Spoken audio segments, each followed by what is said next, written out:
To our channel XY group defence academy. मैं आपकी physics की क्लास ले रहा था, तो उसमें लास्ट टॉपिक था आपका काइनेमेटिक्स में। अभी आपकी काइनेमेटिक्स चल रही है, आपके 5 पार्ट हो चुके काइनेमेटिक्स के। अभी आपका लास्ट उसमें टॉपिक था, पहले मैंने आपको कराया था वक्र के बारे में जानकारी दी थी, वक्रों AT वक्र या ST वक्र के बारे में आपको बताया था। ठीक है, आज का हमारा टॉपिक है मोशन अंडर ग्रेविटी, मतलब गुरुत्व के अंदर गति कैसी होती है किसी कण की। कोई भी कण ग्रेविटी के अंदर कैसे गति करता है उसके बारे में आपको जानकारी देनी है। ठीक है, तो देखो टॉपिक है आपका मोशन अंडर ग्रेविटी, ये इसी चैप्टर के अंदर है, काइनेमेटिक्स के अंदर। ठीक है, आपका फॉर्मेट फर्स्ट है इसमें। अब फॉर्मेट फर्स्ट क्या है, जब किसी वस्तु को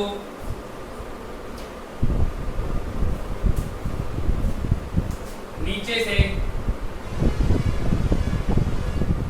ऊपर की तरफ फेंका जाता है। किसी वस्तु को जब हम ऊपर नीचे से ऊपर की तरफ फेंकेंगे तो वो किस प्रकार से गति करेगी, उसकी ऊंचाई क्या होगी, उसका उड्डयन काल क्या होगा, उसका परास क्या होगा, उसके बारे में आपको जानकारी देना चाहेंगे। ठीक है, तो माना जैसे यहाँ पे कोई वस्तु रखी हुई है, यहाँ से हम वस्तु को फेंक रहे हैं ऊपर की तरफ, यहाँ से हमने वस्तु फेंकी, ऐसे करके वो यहाँ पे नीचे आ गई। ठीक है, तो उसकी उड्डयन काल क्या था, उसकी अधिकतम ऊंचाई क्या थी और वो कितने समय बाद धरती पर आई, तो उसके बारे में आपको जानकारी दे जाएंगे। ठीक है, तो जब यहाँ से उसको फेंक रहे हैं तो मान लो यहाँ A पॉइंट A है, यहाँ पे पॉइंट क्या है B पॉइंट है, यहाँ पे C पॉइंट है। ठीक है, तो जब किसी वस्तु को A पॉइंट से B तक पहुंचा, B से C तक आई, तो उसके बारे में दो उसके होते हैं, दो मोशन होते हैं उसके, दो प्रकार से वो गति करती है।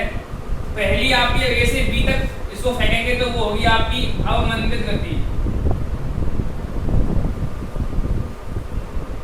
और जब B से C तक आएगी, यहाँ पहुंच के फिर नीचे गिरेगी तो वो होगी आपकी त्वरित गति।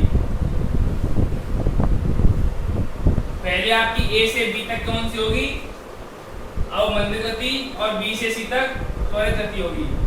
अब ये अवमंदित और त्वरित क्या होता है, अवमंदित मींस देखो इसको U वेग से फेंका हमने, ऊपर की तरफ हमने फेंका इसको U वेग से।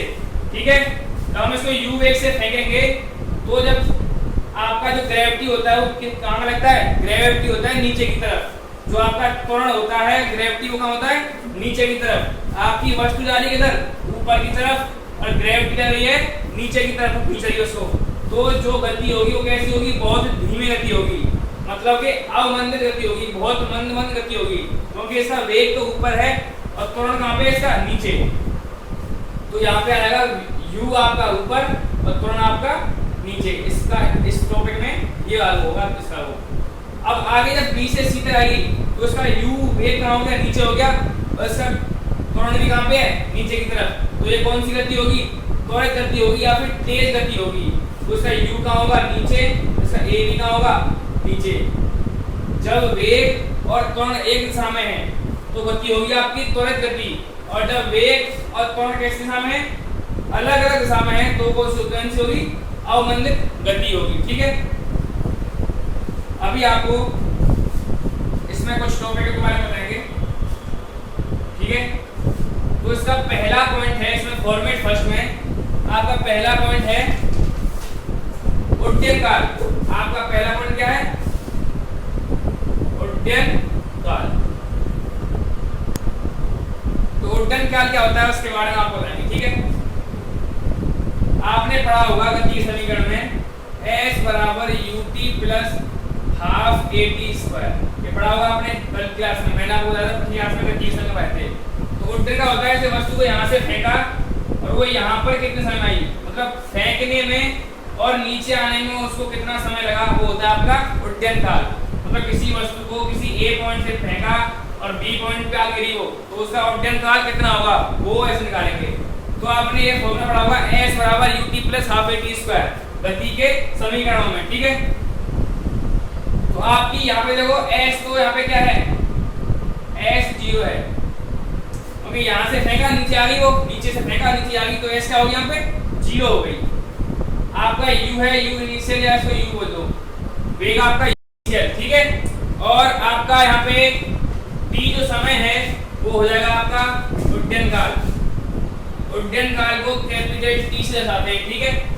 तो देखो इसमें क्या करेंगे आगे, एस की जगह 0 रखेंगे, यू टी, यू की जगह यू और टी की जगह कैपिटल टी, और जो आपका त्वरण होगा यहाँ पे वो क्या होगा, जी होगा। त्वरण क्या होगा आपका, जी। और जी कैसा होगा, क्योंकि वस्तु को हमने यहाँ से फेंका और वो नीचे आ गई, नीचे मतलब माइनस का, तो क्या हो गया वो माइनस का जी हो गया, ठीक है। तो u t minus half g t square ये हो गया। आगे करेंगे तो क्या होगा, u t equal to half g t square ये हो गया, ठीक है। दो आ जाएगी यहाँ पे, तो 2ut equal to g t square, एक टी से एक टी कैंसिल हो गई, तो t इक्वल टू आ जाएगा आपका 2u upon g, t equal to क्या आ गया आपका 2u अपॉन जी। तो ये आपका क्या हो गया, ये हो गया आपका उड्डयन काल हो गया, ठीक है। आपका उड्डयन काल आ गया आपका t equal to 2u upon g, ठीक है। जब गति कहाँ हो रही हो, मोशन अंडर ग्रेविटी, ग्रेविटी के अंदर गति हो रही हो, तो आपका उड्डयन काल क्या होगा 2u अपॉन जी होगा, ठीक है।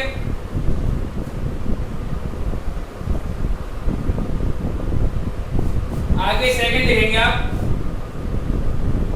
अभी आपका उड्डयन काल आ गया, अभी आपके आगे अधिकतम ऊंचाई, अधिकतम ऊंचाई, तो आपकी अधिकतम ऊंचाई क्या होगी, ठीक है। आपने पढ़ा v square equal to u square plus 2as, ठीक है। तो देखो यहां से हमने फेंका वस्तु को, वस्तु आई हम पर गति करते हुए, तो इसकी अधिकतम ऊंचाई कहां पे होगी, ये a पॉइंट है, ये आपका b पॉइंट है और ये आपका c पॉइंट है, तो इसकी अधिकतम ऊंचाई होगी b पॉइंट पे। जब वस्तु को यहां से फेंकेंगे वो अधिकतम ऊंचाई तक पहुंच जाएगी, तो उसका v क्या होता है, v होता है उसका g हो जाता है v, तो v हो गया 0, a की जगह माइनस g और s की जगह क्या आएगा आपका h, मतलब अधिकतम ऊंचाई, s की जगह आएगा आपका h आ जाएगा। तो क्या करेंगे, ये हो जाएगा 0 u square minus 2gh, minus लगा दिया माइनस g, 2 a की जगह g लगा दिया, s की जगह h लगा दिया, तो u स्क्वायर इक्वल टू क्या आएगा 2gh, या फिर h इक्वल टू क्या आएगा u स्क्वायर बट्टे 2g, ये हो गया आपका अधिकतम ऊंचाई, h equal to u square upon 2g। Direct formula लगा दो, सवाल हो जाएंगे आराम से। अगर उड्डयन काल पूछे तो t बराबर 2u अपॉन g, और अगर आपको अधिकतम ऊंचाई पूछे तो h equal to u square upon 2g, ठीक है। तो आपके दो पॉइंट हो गए। अगला आपका तीसरा पॉइंट है,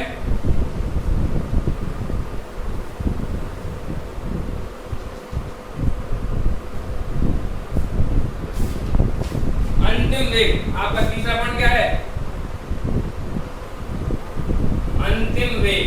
अंतिम वेग क्या होगा उसका, अंतिम वेग के लिए आपको v equal to u plus at, ठीक है।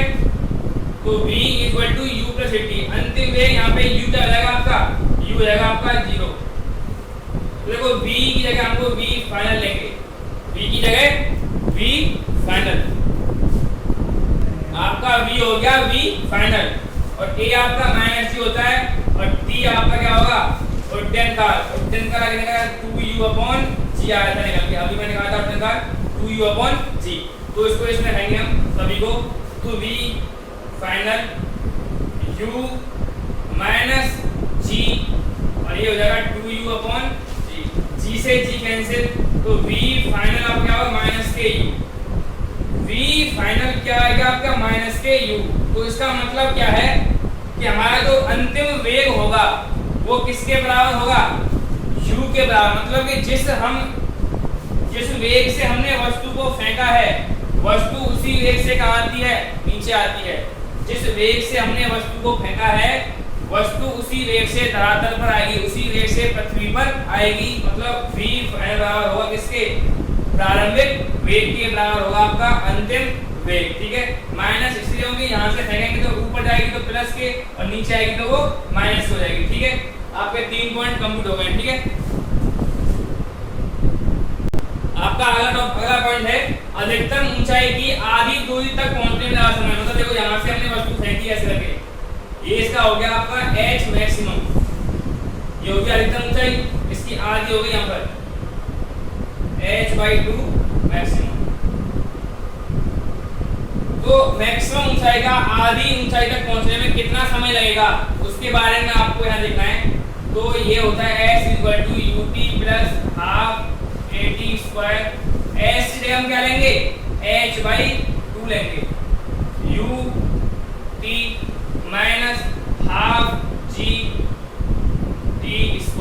ठीक है, तो यहाँ से क्या होगा h/2, तो ये हो जाएगा 2ut - gt²/2, 2 से 2 कैंसिल हो गया, तो यहाँ पे h = 2ut, या फिर t कॉमन ले लो उसमें से 2u - gt।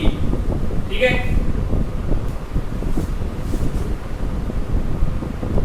आगे देखो क्या करेंगे, gt² - 2ut + h = 0। ये आप क्या हो गई, जो हाथ बन गई। ठीक है, तो इसमें हम एक फॉर्मूला लगाएंगे, कौन सा फॉर्मूला है, ये होगा इसमें b है आपका 2u plus minus under root में b² मतलब 4u² minus 4ac 4gh upon में क्या आएगा 2a 2g इक्वल टू 0। ठीक है, आगे देखो t equal to 2u plus minus under root में 4u² माइनस 4g। अभी ये h आ गई, h मींस अधिकतम ऊंचाई हमने क्या निकाली थी, u² अपॉन 2g निकाली थी अधिकतम ऊंचाई। ठीक है, अपॉन में क्या चल रहा है 2g चल रहा है, तो यहाँ पे देखो g से दिया गया 2 से दिया गया 2 बार, तो आपके t इक्वल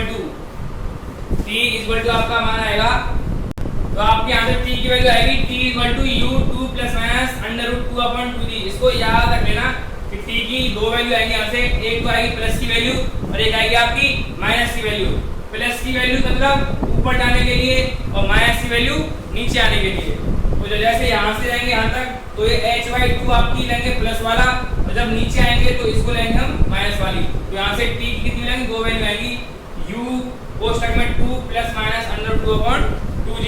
तो आपका ये अधिकतम ऊंचाई की आधी दूरी तक पहुंचने में लगा समय कितना आएगा, इतना आएगा, इससे निकालेंगे उसको। ठीक है, तो आपके ये 4 पॉइंट कंप्लीट हो चुके हैं। ठीक है, अभी आपका फॉर्मेट सेकंड हम करेंगे आगे।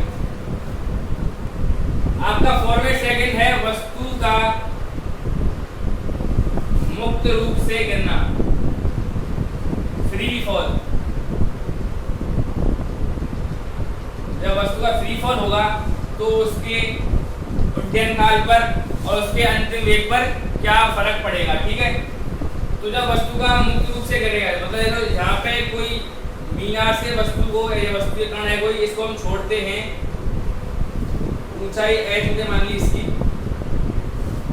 तो यहाँ तक पहुंचने में उसको कितना समय लगेगा। ठीक है, और कौन से वेग से यहाँ तक पहुंचेगी। तो देखो मानो यहाँ पे कोई वस्तु को हम पकड़े बैठे यहाँ से ऐसे, ठीक है, इसको मुक्त रूप से छोड़ देंगे। जैसे माना यहाँ पे हमने इसको पकड़ रखा है और फ्री फॉल में छोड़ दिया इसको, तो इसका उड्डयन काल क्या होगा और इसकी जो अंतिम वेग होगा यहाँ तक आने में उसका जो वेग होगा बिल्कुल यहाँ से थोड़ा ऊपर, वो वेग कितना होगा v फाइनल। और आपका उड्डयन काल निकालेंगे, इसमें दो कंडीशन निकालेंगे। तो देखो यहाँ से हमें छोड़ेंगे तो यहाँ पे u क्या हो जाएगा, u होगा यहाँ पे 0, क्योंकि हमने इसको पकड़ रखा है, इसका प्रारंभिक वेग क्या है 0 है। ठीक है, तो इसकी दो कंडीशन है, पहले आपका निकालेंगे उड्डयन काल। ठीक है, तो निकालेंगे s equal to ut plus half a b square. ठीक है, s आपकी हो गई h, s क्या हो गया आपकी h हो गई, ये वाला पोर्शन क्या हो गया बिल्कुल 0 हो गया, क्योंकि u 0 है तो ये वाला पोर्शन क्या हो गया 0 हो जाएगा। अब देखो माइनस के 1/2, क्योंकि a इक्वल टू क्या होता है माइनस के g होता है, नीचे से ऊपर, ऊपर से नीचे, तो a equal to minus g, यहाँ पे कराएंगे g और t के कराएंगे t स्क्वायर। ठीक है, तो h equal to half g t square, 2h equal to g t square, t square equal to क्या हो जाएगा 2h अपॉन g, और t इक्वल टू क्या हो जाएगा अंडर रूट में 2h/g, ठीक है। ये आपका क्या हो गया, उड्डयनकाल हो गया आपका, पहला आपका उड्डयनकाल हो गया, ठीक है। ठीक है, ये आपका हो गया पहला उड्डयनकाल आपका t = √2h/g आ गया। तो ये आपका हो गया। अब देखो सेकंड आपका v फाइनल होगा, तो आपको ये निकालना है v² = u² + 2as। ये पढ़ा हुआ आपने, कंटिन्यू करना है v फाइनल का स्क्वायर, क्योंकि v क्या है, v फाइनल है, a = आपका -kg है, u आपका 0 है, ठीक है, और s = आपका -kh। तो v² फाइनल होगा आपका, ये वाला पोर्शन क्या होगा, 0, ठीक है, प्लस 2 × -kg × -kh, माइनस क्या होगा, प्लस हो गया। तो v² फाइनल होगा आपका 2gh। तो v फाइनल क्या आएगा आपका, √2gh। ये आपका क्या होगा, v फाइनल हो गया। आपका अंतिम वेग भी आ गया और आपका उड्डयनकाल भी आ गया, ठीक है। तो आपके दोनों टॉपिक क्या हो गए, क्लियर हो गए, ठीक है। तो आपका मैंने आपको मोशन अंडर ग्रेविटी पढ़ाया, बहुत ही इंपॉर्टेंट टॉपिक आपका। एक गुरुत्व के अंदर एक कण किस प्रकार से गति करता है उसके बारे में आपको बताया था। तो उसके दो आपको बताए थे फॉर्मेट। पहला था आपका कि किसी वस्तु को नीचे से ऊपर फेंकते हैं तो उसका उड्डयनकाल, अधिकतम ऊंचाई, अंतिम वेग पे क्या प्रभाव पड़ता है। और सेकंड आपका क्या है, वस्तु का मुक्त रूप से गिरना, वस्तु जब छोड़ा जाता है ऊपर से तो उसका उड्डयनकाल और अंतिम वेग क्या होगा, ठीक है। तो आपके टॉपिक क्लियर हो गए यहाँ पे, ठीक है, दोनों टॉपिक। आज टॉपिक में इतना ही बहुत है। अगले टॉपिक में आपको हम प्रक्षेपण के बारे में बताएंगे। आपका लास्ट टॉपिक प्रक्षेपण, उसके बारे में आपको काइनेमेटिक्स के बारे में बताएंगे, ठीक है। तो वीडियो अच्छी लगी हो लाइक करें, शेयर करें और सब्सक्राइब करें। बहुत से बहुत वीडियो देखें और आपका बेल आइकन जो है उसको क्लिक करें, जिससे कि आपको हमारी अगली वीडियो के बारे में पता चलता है, ठीक है। जय हिंद, जय भारत।